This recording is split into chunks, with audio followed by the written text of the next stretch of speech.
Assalamualaikum warahmatullahi wabarakatuh. Waalaikumsalam warahmatullahi wabarakatuh. Alhamdulillah, alhamdulillahilladzi 'allamal Qur'ana insan 'allamahul bayan. Asyhadu an la ilaha illallah wa asyhadu anna sayyidana Muhammadan 'abduhu wa rasuluh. Allahumma salli wa sallim wa barik ala sayyidina Muhammadin wa ala alihi wa sahbihi ajma'in. Rabbi shrah li sadri. Amin. Bu, oi.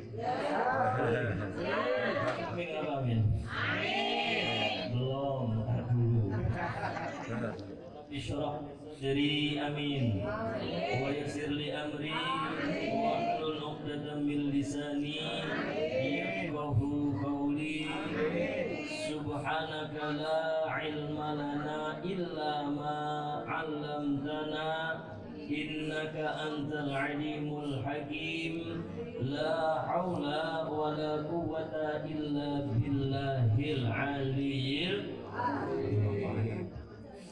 Sama kita hormati, kita muliakan Ketua Paguyuban Purna Bakti Non Medis Bapak Haji Jamal beserta staf seluruh keluarga besar Purna Bakti Fatmawati yang hadir pada pagi hari ini. Mohon maaf kalau saya sebutkan satu persatu, ini nggak selesai nih kemudian. Tapi mudah-mudahan tidak mengurangi rasa hormat dan ta'zim saya, insya Allah. Amin ya rabbal alamin. Ini saya kalau orang Betawi bilang, Bu, hari ini tuh saya girang bener.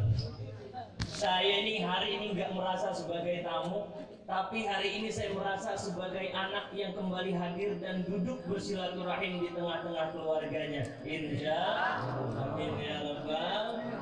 Sebab kalau bicara Purna Bakti sama, saya juga Purna Bakti Fatmawati. Saya masuk di Fatmawati 2009, Purna Bakti 2019. Jadi kurang lebih 10 tahun saya mengabdi di Rumah Sakit Fatmawati. Alhamdulillah, SK-nya masih nyangkut itu di Mandiri. Belum masih sekolah di Mandiri. Jadi saya 7 tahun kontrak, dari 7 tahun kontrak, tahun ke-8 pengangkatan BLU. Ya kan mau nggak mau tuh, ya marketingnya pada nawarin, Bapak mau cairin berapa kan gitu. Hati saya tergoda kali.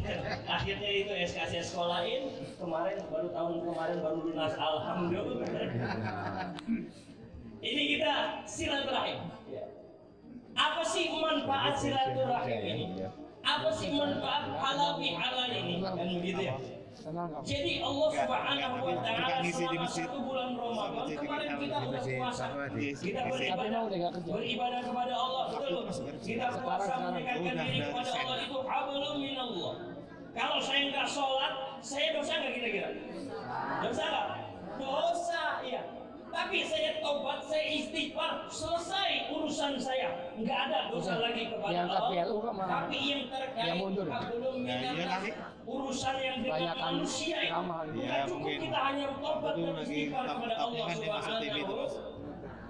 Jadi pertanyaan, kenapa kok halal bihalal itu biasanya adanya setelah bulan Syawal? Ini kekhususan. Sama kayak kalau kita haji, kalau kita umroh, itu yang laki-laki kan ada pakaian khusus, bener ya? Ada pakaian ihram namanya. Pakaian ihram ini dipakai khusus saat pelaksanaan haji atau umroh. Di sana kita nggak malu pakai 2 helai kain seperti itu. Tapi setelah itu rasa-rasanya pakaian ihram ini nggak dipakai lagi, bener nggak Pak? Sehebat apapun kiai, kadang-kadang kalau kita lihat, belum pernah saya ada lihat kiai atau ustadz ceramah pakai baju ihram, betul nggak? Nggak ada kan gitu ya. Artinya apa? Halal bihalal ini kekhususan. Yang biasanya mohon maaf, kalau mungkin selama ini kita malu untuk minta maaf. Oh, gua kan tuaan, masa aku minta maaf sama yang muda, kan gitu ya. Jadi ya, adanya momen halal bihalal ini satu kekhususan di mana kita udah nggak ada rasa lagi malu tuh buat minta maaf, betul nggak? Ketemu tetangga, kenal nggak kenal, salaman di jalanan, kalau Ramadan, kalau Syawal itu kita mohon maaf lahir dan bahkan kalau di grup WhatsApp Ada yang broadcast, mohon maaf lahir dan batin. Iya, kita jawabnya apa? Sama-sama, saya juga mohon maaf, betul kan? Dan terus siapa yang maafin kalau begitu? Padahal perintahnya itu untuk memaafkan. Ya, wa'afi 'anil nas, maafkan antar sesama manusia. Khudil 'afwa wa'mur bil 'urfi wa'rid 'anil jahilin, kata Allah dalam Quran. Perintahnya untuk memaafkan enggak menjadikan kita hina. Meminta maaf juga tidak merendahkan kita di hadapan Allah Subhanahu. Bang Haji, kata Nabi itu kan kalau silaturahim nambah panjang umur. Kata Nabi kalau silaturahim nambah rezeki, betul nggak Bu? Sekarang begini, logikanya di mana? Apa urusannya silaturahim sama panjang umur? Apa urusannya silaturahim sama nambah rezeki? Saya sering silaturahim Bang Haji, tapi nggak kaya-kaya kan gitu. Saya sering silaturahim, tapi ya wayahnya mati aja kan gitu. Begini Pak, logika dasarnya sederhana. Silaturahim nambah rezeki. Ini biasanya mohon maaf kalau jam segini dulu waktu masih di Fatmawati jam segini saya lagi mau bagi snack nih. Kalau enggak lagi bungkusin susu sama kadin buat bagi-bagi ke pasien kan gitu. Tapi karena sekarang misalnya kan silaturahim, ibu biasanya jam segini di rumah lagi ngapain? Sekarang lagi ngapain? Masak, ada lagi? BAB anak. Apa? BAB anak. Oh iya. Mau cucu ada lagi? Cuci ada lagi? Kalau lagi jualan kalau bude. Silaturahmi ini dulu penyelamat saya ini Bu. Makan murah pakai hemat cuma ada di beliau kan? Bisa ngutang lagi. Gitu. Ya, Pak biasanya kalau nggak silaturahim, ibu di rumah lagi nyuci, ya, lagi ngomong cucu, main sama cucu, ada yang lagi ngomelin suaminya, kan gitu. Oh, lu kerja, begini mentang-mentang gaji nggak mau nyari duit, setoran lagi. Tapi ya, berkah silaturahim, ibu hadir ke sini bisa dapat pisang rebus, bisa dapat kue apa itu, kue unti apa? Bisa dapat risol, betul nggak? Kalau di rumah kira-kira ada kue unti nggak? Itu bukti kecil kalau silaturahim nambah rezeki. Iya, betul. Nambah silaturahim, nambah panjang umur. Tadi saya salam di sini. Assalamualaikum warahmatullahi wabarakatuh. Ada 3 doa yang saya ucapkan. Saya mendoakan Bapak Ibu semoga selamat. Harta yang Allah titipkan kepada kita itu untuk mendekatkan kita kepada Allah. Didoakan selamat hartanya. Diserahkan selamat umurnya di sisa usia kita ini. Mudah-mudahan Allah jadikan sisa usia kita ini untuk semakin taat dan menebar manfaat, insya. Didoakan sehat badannya. Kalau badan sehat kira-kira umur panjang nggak? Panjang nggak kira-kira? Itu manfaatnya silaturahim. Makanya ini silaturahim tanpa batas, saya cakap banget. Acung jempol, kita boleh beda agama, kita boleh beda suku, tapi silaturahim yang mempersatukan kita, betul nggak? Usia boleh nggak lagi muda, tapi itu tidak menghalangi kita untuk tetap menebar manfaat, untuk menebar kebaikan, untuk saling berbagi dan memberikan manfaat, betul apa betul? Iya, ini kan rata-rata kalau Purna Bakti ini umurnya udah di atas 17 tahun semua, betul ya Pak? Ada yang masih di bawah 17 tahun nih. Usia boleh kita gak lagi muda, betul gak? Tapi semangat kita untuk berbuat baik, semangat kita untuk menebar manfaat, ini yang harus tetap kita jaga, betul apa betul?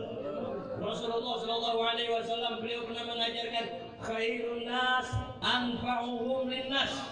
Sebaik-baiknya manusia adalah mereka yang memberikan manfaat, betul gak? Ini lihat Rasulnya. Rasul nggak ngajarin sebaik-baiknya manusia yang paling tinggi jabatannya. Lepaskan itu dulu. Sekarang kita sama-sama hamba Tuhan yang saling menebar manfaat dan menebar kebaikan. Loh. Iya, enak gak kalau gitu Pak? Nah, iya, emang udah tua mau ngapain lagi sih? Tadi kata Pak Haji Jamal kan nanti kita jalan-jalan religi, bisa kita umroh bareng ini, bener gak?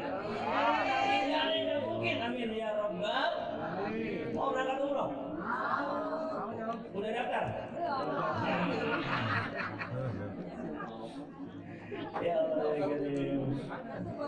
ini saya cerita sedikit ini ngomongin kadang-kadang satu keajaiban, mohon maaf ya.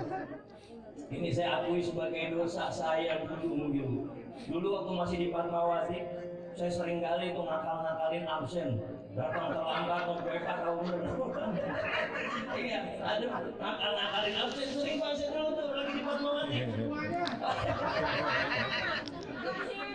Datang terlambat, pulang duluan kan begitu ya. Datang belakangan, pulang duluan. Ini ternyata ini saya ngerasain gitu. Selama di Fatmawati saya udah mulai ceramah Pak. Ya. Artinya pemasukan saya kan 2, benar nggak? Gaji tetap dari Fatmawati, dikit-dikit dari ceramah ada, benar nggak? Gede kan? Tapi saya merasakan ada keberkahan yang saya dapatkan. Itu karena perilaku durhaka saja kan gitu. Sering ngakalin absen tadi gitu kan gitu. Iya, dulu 10 tahun itu Pak, boro-boro saya umroh Pak. Nggak pernah Pak. Sekalipun nggak pernah. Sampai pada satu titik akhirnya saya mengundurkan diri karena saya merasa dulu saya gini Pak, kalau ada jadwal ceramah nih biasanya ini rahasia ya Pak, jangan kasih tahu siapa-siapa ya. Jadi kasih tahu. Udah pensiun semua ya. Ini rahasia saya. Ada orang itu. Ada ngomong ya. Iya. Makanya saya mau ketemu, saya mengaku dosa, saya mengaku salah udah. Mohon ridhonya, mohon maaf. Kan gitu ya. Dulu saya gitu. Akhirnya apa tuh? Nggak ada itu keberkahan yang saya dapatkan Pak. Umroh boro-boro, tapi alhamdulillah setelah saya sadar dan saya berpikir ternyata jumlah uang yang kita cari itu sebanyak-banyaknya pun kalau nggak mau keberkahan itu kan nggak akan ada manfaat. Ya tapi alhamdulillah setelah saya selesai, saya menyadari, saya bertobat kepada Allah, saya mohon ampun, alhamdulillah Pak. Dari mulai kemarin Desember saya hampir tiap bulan umroh Pak. Desember saya berangkat, istirahat 10 hari, berangkat lagi umroh. Januari istirahat 2 minggu, saya berangkat lagi sampai di bulan Ramadan kemarin. Itu alhamdulillah tiap bulan bawa jamaah umroh, alhamdulillah. Ini bukan karena saya yang hebat, bukan. Keberkahan dari Allah Subhanahu, karena kita mau menebar manfaat, mau berbagi kebaikan. Dan mohon doanya nanti Allah tanggal 7 Juni saya bawa jamaah 15 jamaah haji khusus, mohon doanya ya Bu ya. Mudah-mudahan sehat nanti kita bisa umroh bareng. Syukur-syukur kita bisa haji bareng, amin ya rabbal. Ini kok kenapa saya akhirnya bertanya-tanya, kenapa bisa begini? Oh ternyata itu bukan karena Azid yang hebat, enggak. Azid nggak bisa apa-apa, Azid nggak punya ilmu apa-apa. Yang saya tanamkan dalam diri saya itu, setiap saya ketemu orang, kebaikan apa yang bisa saya berikan buat dia. Setiap saya ketemu orang, keuntungan apa yang bisa saya berikan buat dia.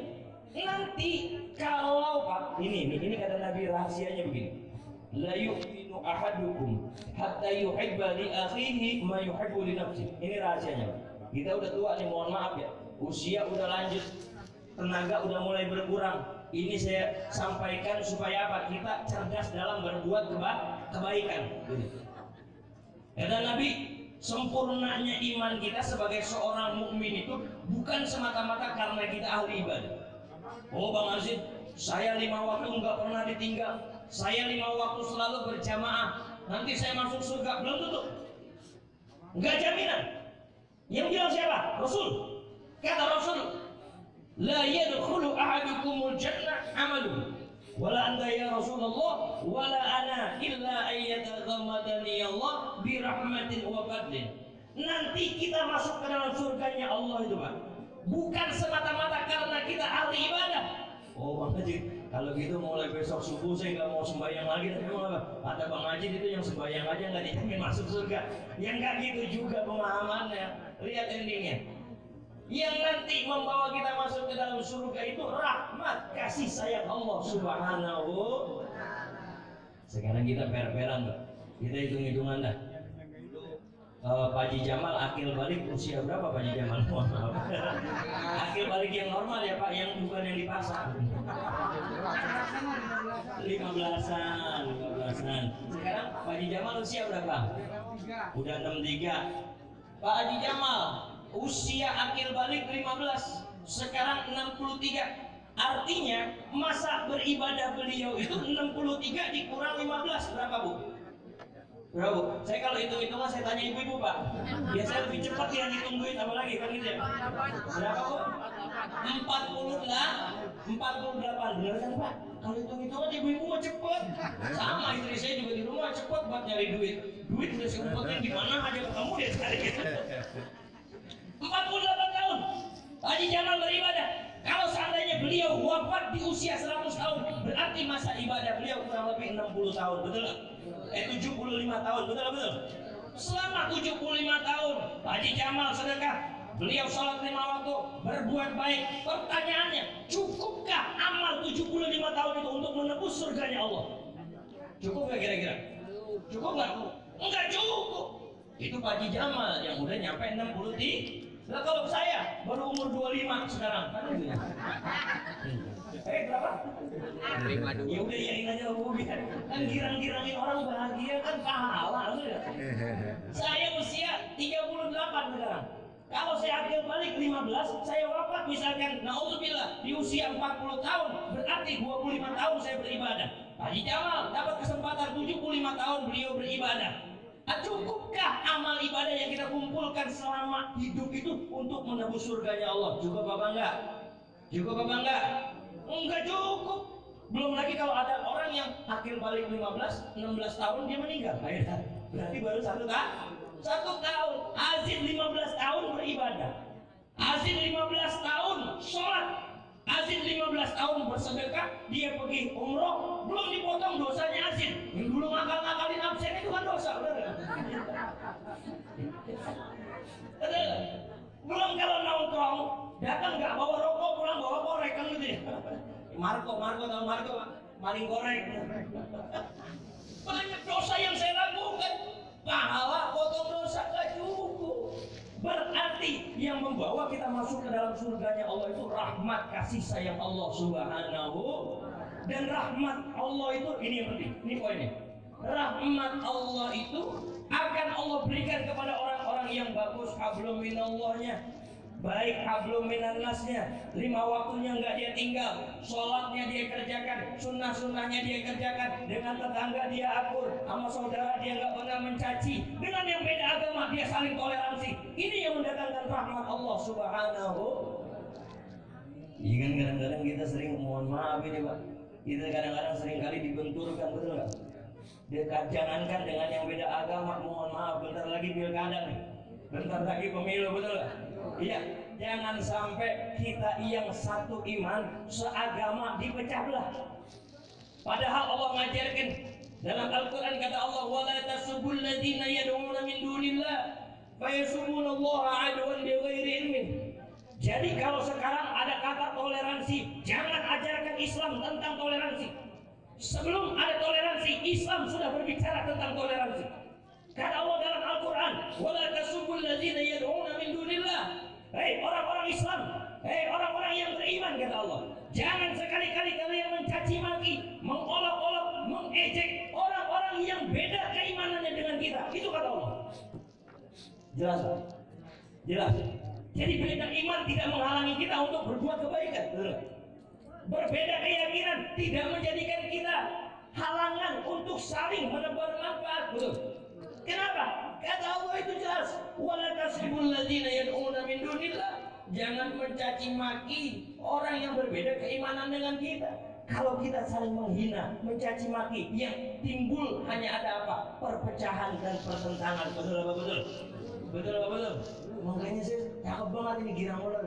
Ada Kak Din kan yang dulu kan itu, masya Allah, kita bisa silaturahim walaupun saya beda keyakinan, tapi alhamdulillah saya dulu berdua akur ya Kak Din ya kan.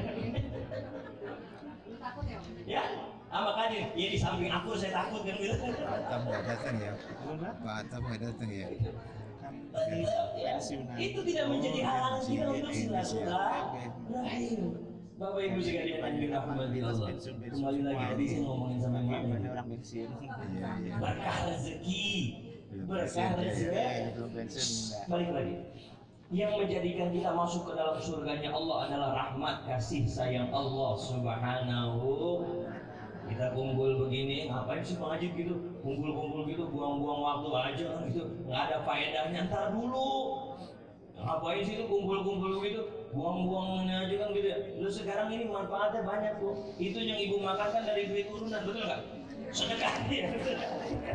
Iya, tadi kan saya dengar laporan ya gitu. Iya. Lah itu kan sedekah, betul nggak? Kita datang ke sini, kita ketemu kawan lama, alhamdulillah silaturahim, betul nggak? Ajaran Nabi bukan? Oh itu nggak dicontohkan Nabi itu kumpul-kumpul begitu, apalagi dengan beda agama itu. Betul, ini memang tidak dicontohkan Nabi, tapi di dalamnya terkandung ajaran Rasulullah. Ini mohon maaf Pak, kadang-kadang anak-anak sekarang nih yang muda-muda suka gampangin ngambil hukum.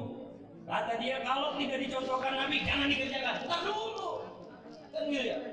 Gampang-gampang ngambil hukum. Oh pokoknya kalau nggak dicontohkan Nabi haram. Entar dulu, kan gitu. Tidak semua yang tidak dicontohkan Rasul itu haram kita kerjakan. Ada yang Rasul contohkan haram kita kerjakan. Oh iya. Rasul yang tauhid haram kita kerjakan Pak. Iya. Di dalam riwayat kan gitu. Rasul istrinya lebih dari 4, betul nggak? Rasul ngerjain nggak? Rasul nyontohin nggak? Tapi haram kita kerjakan Pak. Di samping haram resikonya gede Pak. Itu ulekan bisa nempel di pala nanti, betul Pak? Ya mohon maaf, kalau saya mah satu juga udah cukup. Alhamdulillah. Lu buru-buru mau nambah Bu. Perempuan sekarang mah mahal. Ayo dah kita hitung-hitungan. Lihat di mukanya aja nggak cukup 1 juta ya. Sebelum eyelinernya, eyeshadownya, lipstiknya, bedaknya. Belum dia kalau pakai bedak kan pakai foundation dulu biar bedaknya nyerap. Belum krim sore, krim malam biar glowing betul. Udah berapa duit itu Pak, benar nggak?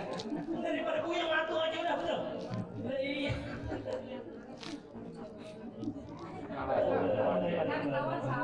Ayo kita. Insya Allah jam berapa ini?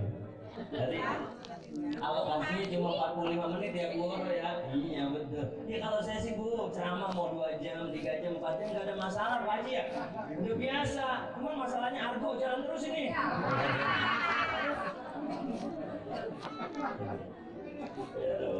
Bapak Ibu sekalian yang dirahmati. Jadi di antara manfaat halal bihalal itu adalah apa? Ini ada konsep percepatan kepantasan rezeki. Pernah nggak Ibu ngerasain dulu ya, waktu masih muda, lagi belum berumah tangga nih Pak, ya Bu, lagi belum nikah, pernah nggak ngerasa itu kayak dulu waktu belum nikah? Kok rezeki saya itu enak ya? Rezeki saya itu lancar. Mau DP Mio, alhamdulillah DP-nya ada, cicilannya lancar. Mau jalan-jalan ke Cinere Mall, dulu makan-makan ada duitnya dulu, lagi belum nikah, lagi belum berumah tangga. Tapi kenapa kok seiring berjalannya waktu saya sudah menikah, punya anak 1, istri lucu-lucu, alhamdulillah. Oh, apa sih gimana itu? Oh, istri 1, anak. Oh, kebalik. Sekarang saya tanya, yang megang mic siapa? Yang ngomong siapa? Terus masalah buat lo. Udah Pak, kita kalau ngomong sama perempuan tuh aturannya cuma 2. Yang pertama, perempuan nggak pernah salah. Yang kedua, kalau perempuan salah balik ke aturan pertama. Ada saya lupa tadi ngomong sampai mana tuh. Konsep kepantasan rezeki. Dulu waktu masih muda, rezeki kita itu rasanya lancar, enak, rezeki gampang, mau ini mau itu ada rezekinya, betul nggak? Itu wajar. Kenapa? Karena dulu waktu masih muda kita sholatnya nggak pernah kita tinggal, betul nggak? Iya, silaturahim kita jalan, punya rezeki, gajian. Yang kita ingat siapa dulu? Kalau belum nikah, orang tua. Kepantasan kita di hadapan Allah itu di sini tinggi. Itu dulu. Setelah berumah tangga, punya istri, punya anak, kita suami sibuk membahagiakan istri. Kita istri sibuk membahagiakan anak-anak kita, lupa kita berbakti kepada kedua orang tua. Betul. Kemarin lebaran pada datang nggak orang tua? Datang apa nggak Bu? Alhamdulillah. Datang ya setahun sekali doang kadang-kadangnya. Datang rumah orang tua setahun sekali doang. Itu paling banter juga bawa biskuit kongguan kaleng gede. Sama sirup marjan spesial direk konggo pandan sebotol, betul. Kongguan 85.000. Iya. Isinya Ini gitu kongguan palsu lagi isinya begini. Ya Bu ya. Itu dulu. Pantasan kita di hadapan Allah tinggi, maka wajar kalau pemberiannya itu besar. Seiring berjalannya waktu, punya anak, udah mulai malas-malasan sholat. Emang apa? Iya, gue mikirin anak ini, bayaran TPA aja udah 6 bulan ini nunggak gitu ya.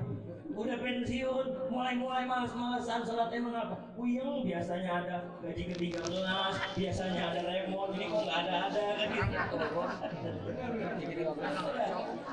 Imbasnya ke sholat, kepantasan kita di hadapan Allah mulai turun. Maka wajar kalau rezekinya kecil, wajar kalau pemberiannya ke. Kita lihat dulu nih. Kita kan tahu dulu atasan kita itu di Fatmawati gajinya lebih gede dari kita, betul nggak? Betul. Jangan ngiri. Kenapa kok direktur kita gajinya gede? Karena tanggung jawab yang dipegang oleh direktur lebih besar dari kita karyawan, betul nggak? Kita karyawan nih, bawahan, sampai rumah kerja, selesai kerja sampai rumah pulang udah bisa ngopi, betul nggak? Direktur, belum tentu. Sampai rumah dia mikirin besok bagaimana ini gajian anak buah. Ya, pengatur misalkan penyedia gizi sampai rumah dia mikirin besok bagaimana ini ngamplannya biar supaya lebih bagus lagi. Besok bagaimana ini supaya anak buah saya lebih bagus lagi, kan begitu ya? Tanggung jawabnya lebih besar. Makanya kalau kita mau nggak bu rezekinya kembali kayak muda dulu? Mau nggak rezekinya kembali lancar kayak dulu? Rasul nggak ngajarin kita kerja mati-matian. Yang diajarin Rasul kerja secukupnya, bangun kebaikan sebanyak-banyaknya. Betul nggak? Ngerasa nggak dulu? Beda kalau kita kerja, datang kerja, selesai tugas, selesai udah. Tapi kalau kita kerja, datang ke tempat kerja, selesai kerjaan, kita bangun kualitas lingkungan kerja yang baik, itu yang menambah rezeki. Sekarang kan kita udah nggak pada kerja nih, udah pensiun, tapi kan kita pengen nih rezekinya makin besar, betul nggak? Dan rezeki itu kan nggak cuma bicara uang, sehat itu rezeki, betul. Cucu, anak-anak itu rezeki, betul. Kan kita pengen. Nah yang diajarkan Rasul apa? Bangun kembali ke pantasan itu. Caranya gimana? Dia kayak begini. Silaturahim, ya kan? Datang kita ngobrol sama teman. Apa nih? Jadi saat ini mumpung ya, Bapak Ibu kan di rumah ada anak-anak. Kalau dulu kita ajarin kepada anak-anak kita, nah belajar kamu yang rajin, nah. Supaya apa? Supaya kamu jadi pintar, nah. Egois. Nah, belajar sekolah kamu yang tinggi, nah. Supaya apa? Supaya kamu jadi pintar. Egois. Makanya wajar kalau anak kita gak sukses-sukses. Targetnya cuma pintar. Tapi besok tanamkan kepada anak kita, cucu-cucu kita, bilangin di rumah. Nah, belajar kamu yang sukses, nah. Belajar kamu yang rajin. Supaya apa, mah? Supaya ilmu yang kau dapatkan itu bisa kau ajarkan untuk orang lain. Nah, belajar kamu S1 selesai, S2 selesaikan. Kamu jadi pejabat, kamu jadi pengusaha, kamu jadi orang kaya. Supaya dengan kekayaan itu banyak saudara-saudara yang bisa kau bantu. Nah, itu Bang. Saat kita fokusnya nih membangun kualitas pribadi kita untuk memberikan manfaat dan kebaikan kepada orang lain, maka nanti Allah yang akan mengambil alih kebaikan kita. Selama ini kan kita kan sombong. Oh, saya berhasil jadi pejabat ini karena hasil kerja keras saya. Sombong. Oh, saya berhasil menduduki jabatan ini karena saya kuliah, karena pendidikan saya. Sombong. Ada istilah tersesat di jalan yang benar. Nih, saya contohin. Tersesat di jalan yang benar. Ini kursi. Kelihatan kursinya ya? Kelihatan. Kursi ini ada di sebelah kanan apa kiri saya? Sebelah kanan. Kursi ini cita-cita saya, Pak. Saya mau jadi presiden di sini. Saya mau jadi insinyur di sini. Saya mau jadi pejabat, itu ada di sini. Ya, itu cita-cita saya ada di sebelah kanan. Selama proses menggapai cita-cita itu, saya nggak nego-nego. Selalu saya berbuat baik, ibadah saya taat, enggak lantas saya pengen jabatan tinggi, saya injek bawahan, jilat atasan, sikut kanan, sikut kiri, itu enggak saya lakukan. Lurus saya, betul nggak? Jalannya lurus ke sini, padahal cita-citanya ada di sebelah. Nyambung nggak? Nyambung nggak? Enggak nyambung. Cita-citanya di kanan, sekarang Bapak mau jadi pejabat misalkan, atau pengen sukses, tahu nggak suksesnya ada di mana? Kan nggak pernah tahu. Yang tahu itu Allah. Makanya kita jalannya lurus saja. Udah nggak usah nego-nego. Jadi orang baik aja, kan begitu ya. Nanti karena prosesnya itu baik, kan Allah melihat prosesnya. Ada Allah malaikat, malaikat itu si Ajib kesianan itu emang apa? Di jalannya udah lempeng banget tuh pengen jadi presiden, jalannya lurus, tapi presidennya ada di sebelah kanan. Pindahin itu, dipindahin ini. ke sini. Saya jalan ke sini. Ketemu nggak? Ketemu nggak? Ketemu, makanya saya bisa duduk lagi. Kan gitu. Ketemu nggak? Ketemu. Jadi pada saat kita sukses, bukan karena kita yang hebat, Allah yang memudahkan jalan. Saat kita mencapai cita-cita, bukan karena kita yang hebat, Allah yang memudahkan jalan kita mencapai cita-cita itu, insya Allah. Caranya gimana supaya Allah memudahkan? Ya ini silaturahim. Bener. Ya kan kita nggak tahu nih, habis ini kita ngobrol. Tahu-tahu katanya yang satu, aku mau jual tanah ini bangsa 500 meter. Iya kebetulan, ini juga anak gua lagi nyari tanah 500 meter nih kan gitu. Buat apa? Buat bangun rumah kan begitu ya? Kan jadi rezeki, betul apa enggak? Betul. Yang laki-laki ini gua mau jual sepeda nih. Wah beneran nih gua nyari sepeda nih. Pengen gua setiap minggu belum ada sepeda yang bagus. Rezeki apa enggak? Rezeki apa enggak? Betul? Iya. Udah cukup, nggak usah lama-lama. Ya kan undangan saya nggak nyampe nginep ini kan Bu ya? Enggak kan? Sampai makan siang kan? Sebagai penutup, ini ada oleh-oleh nanti untuk kita bawa pulang. Kadang-kadang kita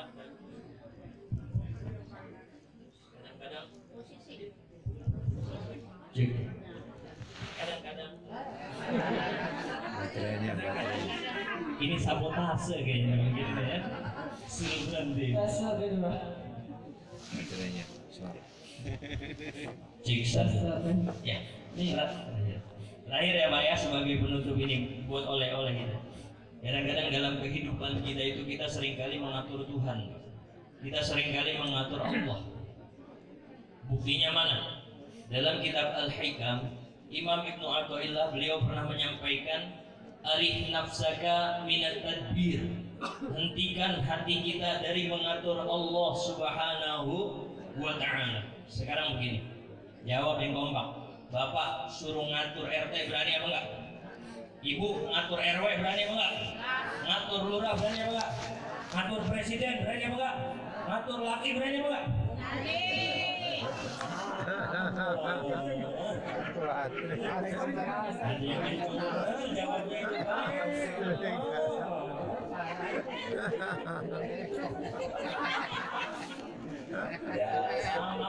Saya kelihatannya aja di sini ramalnya kencang sangar. Ntar mah kalau ditelepon, papa pulang, ngapain jemurin daster, saya pulang. Mohon maaf Pak, ini saya bukan ditakut sama istri, enggak. Kalau gitu Bang Ajib suami takut istri dong, iya. Saya takut kalau istri saya nggak berbahagia dengan saya, itu yang saya takutkan Pak. Ngatur lurah kita nggak berani, ngatur RW kita nggak berani, ngatur presiden kita nggak berani. Allah seringkali kita atur, Tuhan seringkali kita atur dalam kehidupan ini. Buktinya mana? Lihat, kita kalau doa sama Allah kan minta, ya Allah, ini mobil Avanza rasanya kurang enak banget ini ya Allah. Kalau jalan jauh pantat panas, katanya pas soknya agak keras. Ganti ya Allah sama Pajero ya Allah. Yang mesinnya VVTi turbo warnanya silver pengen ya Allah. Hafal. Ya. Kita dikasih anak, seringkali anak kita banding-bandingkan dengan anak orang lain. Kalau kita lagi bilangin anak kita, tolong lihat tuh teman-teman lu mah angkat maghrib udah mau maghrib kayak begini, teman-teman lu pada rajin loh, pakai koko, selebetan, ngaji, sholat kamu sholat, lu, ya gini masih main game aja tuh. Anak seringkali kita banding-bandingkan dengan anak orang lain. Lu lihat mah teman lu enggak selesai kuliah, gue lihat baru lulus SMA aja udah pada kerja. Lu udah S2 masih nganggur aja. Kita banding-bandingkan anak kita dengan anak orang lain. Istri kita di rumah seringkali kita ngomongin di pos ronda, gini gua mah begitu amat ya. Ibu-ibu seringkali ngomongin suaminya, suami gua ngapa hitam banget ya begitu ya. Ngomongin suami hitam, anaknya 6 ya Bu ya. Oke. Ini namanya ngatur Allah Pak. Mengatur Allah gimana? Kita banyak permintaan sama Allah, yang dikasih enggak kita terima. Banyak kita permintaan kepada Tuhan, Tuhan berikan kepada kita. Itu namanya ngatur. Ya, yang dikasih belum diterima udah minta yang lain. Itu namanya ngatur. Makanya supaya doanya nggak ngatur gimana? Ini oleh-olehnya nih terakhir sebagai penutup. Supaya doa kita tidak mengatur Allah itu gimana? Kita minta sama Allah. Ibu pengen apa? Pengen kaya misalkan. Ya Allah, saya pengen kaya ya Allah misalkan. Atau ya Allah, suami saya belum memang menjadi suami yang saya idam-idamkan ya Allah. Ya Allah, suami saya memang belum menjadi suami yang saya damba-dambakan sejak dulu ya Allah. Kadang-kadang suka kentut sembarangan gitu. Habis mandi, naruh anduk sembarangan, main lemparin aja ke kasur. Udah dibilangin kagak ngerti. Ya Allah, istri saya memang belum menjadi istri yang solehah, yang dulu saya idam-idamkan ya Allah. Ya Allah, anak saya memang belum menjadi anak yang soleh dan solehah ya Allah. Bandelnya kelewatan. Disuruh main, dia ngaji. Disuruh ngaji, malah dia main kan. Ada yang begitu. Tapi ya Allah, betapapun kondisi suami saya saat ini ya Allah. Ya Allah, betapapun kondisi istri dan anak-anak saya saat ini ya Allah. Ya Allah, betapapun kondisi ekonomi saat ini ya Allah. Memang sulit ya Allah. Ini adalah nikmat darimu ya Allah. Saya terima, saya ikhlas, saya ridho ya Allah. Tenang, dalam doa kita bilang begitu sama Allah. Kita bilang begitu sama Tuhan. Kita ngadu, yang dikasih kita terima dulu. Ya Allah, saya emang udah tua ini, pensiunan gak dapat apa-apa, tinggal masih sama anak ya Allah. Saya terima ya Allah, saya ikhlas, saya ridho ya Allah. Tapi please Allah, please. Boleh gak doa pakai bahasa Inggris? Boleh, gak ada masalah.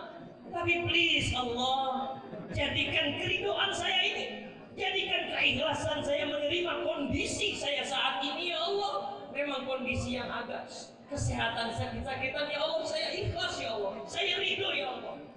Jadikan kondisi saya saat ini sebagai wasilah untuk kau dengar doa-doaku ya Allah.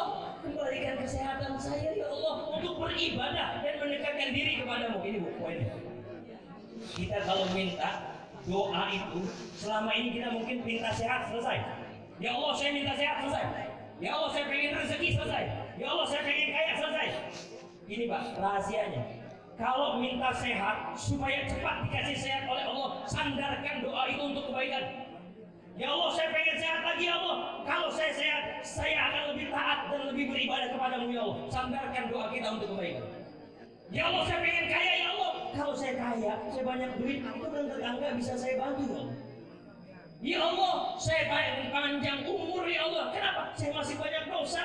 Supaya saya nanti banyak waktu untuk beristighfar dan memohon ampun kepadamu ya Allah. Sandarkan doa dan permintaan kita untuk kebaikan orang lain. Itu kunci. Jadi tadi supaya nggak ngatur Allah, gimana caranya? Terima dulu apa yang Allah kasih, baru kita minta apa yang kita butuhkan dari Allah Subhanahu. Ini handphone saya kelihatan di sini. Nih handphone saya kelihatan ya? Kelihatan? Ya. Ini saya tutup kameranya, takut dibilang iPhone Pro 14. Kalau dibuka gini kan Xiaomi, malu saya kan gitu. Nih handphone saya kelihatan. Ya, logikanya sederhana. Umur yang saat ini Allah kasih ke kita di sini. Mungkin kesehatan yang saat ini sudah sedikit menurun ada di sini. Anak-anak yang dulu kita harapkan saat kita pensiun, saat kita tua, dia yang menopang hidup kita. Tapi faktanya nggak sesuai apa yang kita harapkan, itu di sini. Anak-anak yang dari kecil kita didik, yang saat ini mungkin belum menjadi sesuai dengan apa yang kita harapkan, itu adanya di sini, Pak. Rumah kontrakan yang sampai saat ini mungkin belum lunas, ada di sini. Ya, cicilan masih ada, yang SK-nya nyangkut masih ada? Oh, nggak ada. Cicilan apalah itu ada di sini. Permintaan kita, anak-anak yang solehah, yang nanti kita harapkan kalau kita wafat ada yang doain, ada yang kirimin Fatihah, minimal itu ada di sini. Rumah yang kita idam-idamkan ada di sini, Pak, di luar sini. Lunas cicilan itu ada di sini. Sekarang bagaimana mungkin Allah akan memberikan yang kita minta yang ada di sini kalau yang di sini aja belum kita terima? Benar nggak? Yang di sini aja belum kita ridhoin, belum kita ikhlasin, bagaimana Allah mau memberikan lebih? Kan begitu. Jadi supaya ini dikasih, syaratnya apa? Terima. Apapun itu. Bang Haji, rasa-rasanya sulit Bang Haji. untuk menerima kondisi saat ini, terlalu sulit loh. Saya masih belum move on itu dengan bayang-bayang Fatmawati yang dulu. Saya belum move on itu bayang-bayang remunerasi dan gaji ke-13 itu kan gitu. Sekarang begini, ya kalau ukuran harta niatnya jangan ke atas, kita bersyukur. Alhamdulillah kita masih dapat tunjangan, masih dapat pensiunan, dapat. Alhamdulillah banyak loh. Di luar sana orang yang usianya sudah seusia kita, tapi harus tetap mengais-ngais, harus keluar rumah di mana masa ini seharusnya dimanfaatkan, dimaksimalkan untuk ibadah, mendekatkan diri kepada Allah, masih habis untuk mengejar dunia. Mau sampai kapan? Kalau dengan nasihat seperti ini tidak menjadikan kita lebih baik dan mendekatkan diri kita kepada Allah, harus dengan apa lagi nasihat yang sampai kepada kita? Jangan sampai nanti ada nasihat terakhir, tahu gak? Nasihat terakhir itu apa? Kematian. Apa bil mauti wa'izun. Cukup kematian itu sebagai nasihat terakhir buat kita. Jangan sampai itu menjadi nasihat terakhir. Baru nanti kita udah dikasih kode. Udah diterusin dong. Saya tutup. Ampun. Saya sekarang ampun, nggak mau nakal lagi Bu, nggak mau nakal lagi. Kalau dulu saya kalau dinasihatin Bu Mai saya selalu nakal. Kalau sekarang ampun, saya nggak nakal lagi Bu Mai, mohon maaf. Oke Bu sekalian, sebagai penutup ayo. Ya, nanti kan itu di yaumil mahsyar itu banyak orang-orang yang sudah meninggal itu, dia mohon kepada Allah, ya laitani, wahai Tuhanku, bangkitkan aku kembali ke dunia. Kalau nanti kau izinkan aku untuk kembali ke dunia, walau 1 detik, fa'asodaq. Seandainya kau izinkan nanti aku kembali ke dunia, kata yang udah meninggal di padang mahsyar itu, fa'asodaq, aku akan bersedekah. Kenapa dia nggak bilang, Pak, nggak usah saya akan sholat? Kenapa? Karena sebetulnya Pak, manfaat sedekah ini luar biasa. Sekarang Bapak punya tanah hektaran, dibawa mati kan? Sekarang Ibu punya emas banyak, kira-kira dibawa mati nggak? Enggak. Ibu punya emas banyak nih, Ibu meninggal dunia, suaminya kawin lagi, itu emas yang pakai siapa? Yang pakai siapa?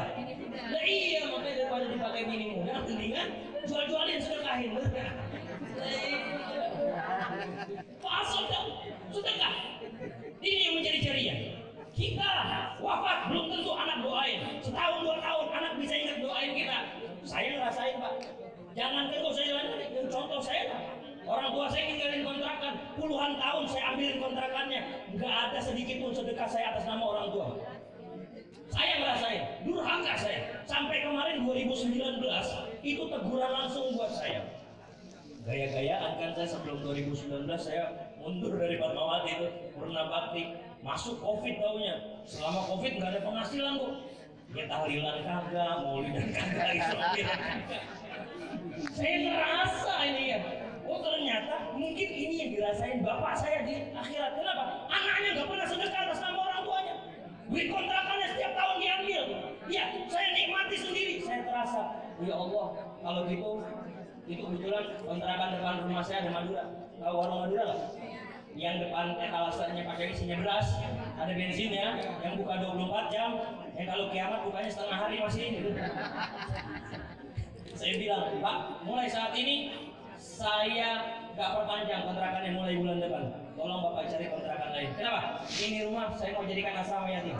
Sekarang di rumah alhamdulillah Pak ada 10 orang. 10 orang anak-anak yatim dan duafa yang mereka asrama di rumah, sekolah dari rumah, di rumah dia ngaji, dia sholat, dia jamaah di situ. Tujuannya apa? Supaya mereka sholat, Bapak saya kebagian pahalanya. Mereka ngaji, Bapak saya kebagian pahalanya.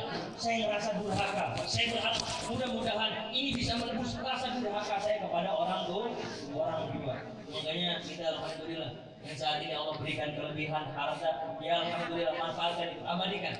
Jadikan itu sebagai sedekah amal jariah untuk kita. Ada bangunan masjid, kejar minimal 1 sak. Berapa 1 sak sekarang? 56.000. Bantu. Itu yang nanti abadi yang akan mengalir pahalanya kepada kita.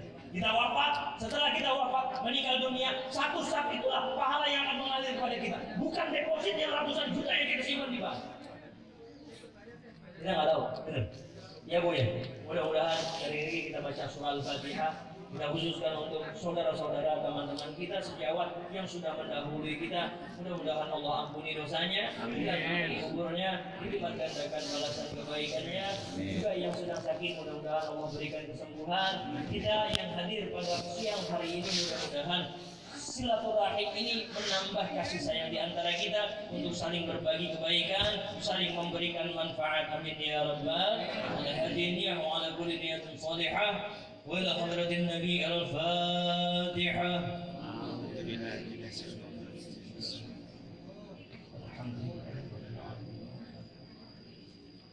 إياك نعبد وإياك نستعين صراط الذين أنعمت عليهم غير المغضوب عليهم ولا الضالين. وأعطني رحمن وأعطني كريم اللهم بحق الفاتحة وبسر الفاتحة وبكرامة الفاتحة وبمعجزة الفاتحة يا فريج الهم يا كاشف الهم يا من لعبده يغفر ويرحم يا دافع البلاء يا الله يا دافع البلاء يا رحمن يا دافع البلاء يا رحيم. اللهم اجعل جمعنا هذا جمعا مرحوما واجعل تفرقنا من بعده تفرقا معصوما. وصلى الله على سيدنا محمد خير خلقه سبحان ربك رب العزة عما يصفون وسلام على المرسلين والحمد لله رب العالمين. Dari saya kurang lebihnya mohon maaf, banyak ngomong, banyak salah. Biar ridho ya ibu ya. Bapak ibu yang dulu mungkin saya banyak salah, mohon ikhlas, mohon ridho insyaallah. Amin ya rabbal alamin.